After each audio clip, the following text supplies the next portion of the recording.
Hi crafty friends. Today I'm going to do a slower tutorial video showing you how I made these little bead dangles here for my graphic 45 ocean blue journal. I also use these in my graphic 45 ocean blue mini album. They were down the side as well. So I have a YouTube short video that's very quick. It doesn't give you details. I don't talk in it. It's just showing the process, but I thought I would give you a slowed down version in case you've never made these before. And then also on this journal, I have these ones here that have the starfish and a couple more beads. They're actually made the same way, but I'm going to show you how I made those as well. So what you will need for this type of project, you will need your beads. I'll come back to those in a minute. I use needle nose pliers, and then I have these pliers. I don't actually know what the real name of these are. I just call these rounded nose pliers. They are for making jewelry, and so they're very thin on the part here and thicker here, and this is what I use to wrap the wire around to get those perfect little spirals. So these are really helpful to have. And then you're going to need your bead wire. Now the wire has different gauges. I don't know what gauge this is. I don't make enough stuff like this to be able to tell off the top of my head, and I don't have the packaging anymore. So I just know that this wire is relatively easy for me to bend, so it's not super sturdy to where like I wouldn't want this to be, I wouldn't use this in something that I needed to stay rigid, like the pins that you can buy that are very thick and harder to bend. But it is nice to work with something like this because it's easier to bend for what I'm doing. The biggest thing that I look at though is the size of the wire, because the beads have different size holes. Now the little ones that I used on my beads here, they're pretty small. My beads are pretty little, and they've got a decent size hole, but it's actually a relatively small hole too. It fits easily on this wire, and there is some room. So that's helpful to keep in mind. I have some smaller beads.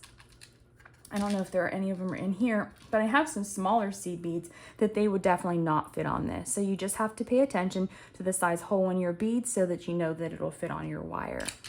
Now these are the main beads that I used in those smaller bead dangles, and they have a relatively large hole too, so this fits in with plenty of space. So I have my wire here, and going back to this one here, these ones, let me open this up so it's easier to see. These ones here dangle down. They're on a jump ring, but they dangle down. They have a loop here and a loop here. So there's nothing really amazing or special about those really. These ones are the ones that have these little curlies on them, and I could have put the curlies on here too. So I'm going to show you how to make one without the curlies and then how to make one with those curly pieces. It's all the same technique. One thing you want to think about though is you need to decide what size you're going to make it. My bead dangle had two smaller of these little beads and then one of the larger beads in the center. So what I did was I started with, I believe it was 3 inches. So I'm going to take a 3-inch piece and I'm going to cut that piece off.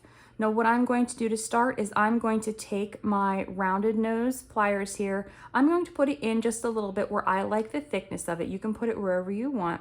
And I'm going to put it so that it's just at the end of the wire. I'm going to hold it, and then I'm going to turn.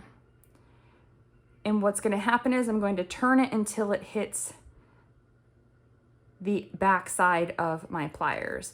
When I pull it out now, I have this little tiny loop.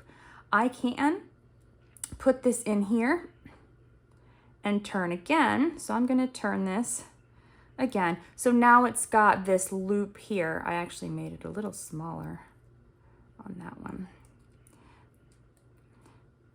So I'm just going to press it against that wire, and then I've got my loop here. So then I can put my bead, my jump ring on there to attach it to my, my project.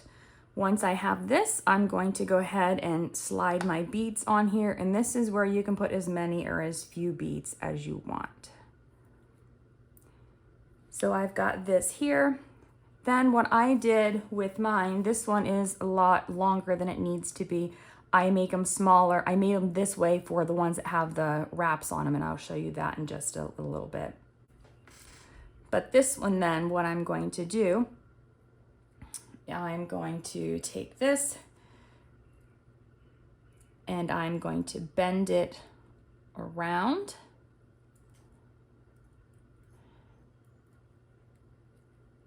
And then wrap it around there.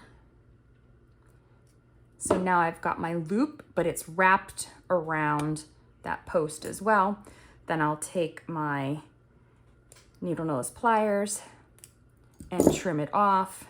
And then I'm going to, I don't have the piece, I don't know what they're called, wire snips maybe, that will snip that closer.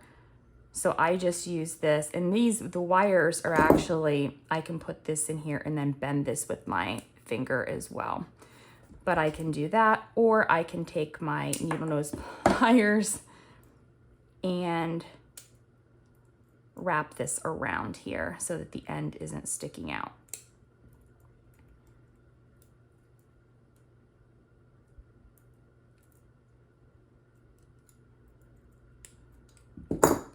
And so now I have my loops on each end, and I can attach my jump ring on either of these, and then there's my very simple bead dangle. For the ones with the starfish on them, you can use as much as you want. I'm going to just use a 3-inch piece again. But you're going to start out the same way, taking your rounded nose ones. Once you get that single loop, you're going to put it back on the one at the bottom, and then you're going to turn it, and you can turn it as many times as you want to give you some curlies. And I'm just going to do maybe 3. So I've got 3 little loops here. Then same thing, you can take whatever color beads you want. I'm gonna put one here.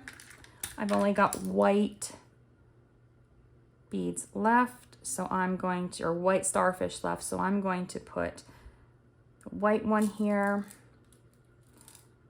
And then actually, let me do this. It'll stand out a little bit more if I use the darker color. I'm going to put my starfish bead on, and then I'll use this darker teal color again. So now I've got my beads on there. Going to do the same thing here on the end. I'm going to use the rounded part. I'll come in a little bit more so these ones are bigger. I'm going to put it at the tip of the wire, and I'm going to roll. I'm going to leave it in there, and I'm going to keep rolling this. I'm holding it with my fingers as I'm rolling it. And then once I get to here, I'm just going to bend it out a little bit so that that little piece ends up kind of tucking out of the bead like a little tail. So now I've got that. And I could have made this as long or as short as I wanted. I could wrap these as many times as I want. I could have wrapped it around here, whatever I wanted to do. But that's an easy way to close the ends of the wire. And again, you can attach your jump ring wherever you want. You could put, if you're making a bracelet or something, you could actually put multiple of these around and you could do different things. So hopefully that helps to give you some ideas, and it helps you if you are working on my journal tutorial and you're making some bead dangles. This is the method that I followed. If you have any questions, obviously I am not a bead expert by any means. I would not consider myself even to be an intermediate bead worker. Basic knowledge here. I'm probably doing things wrong. Obviously I don't know the names of all the tools or the gauges of the wire, but this is how I have done these ones, so hopefully you will find this helpful. If you do have any questions, feel free to leave me a comment. Otherwise, happy crafting.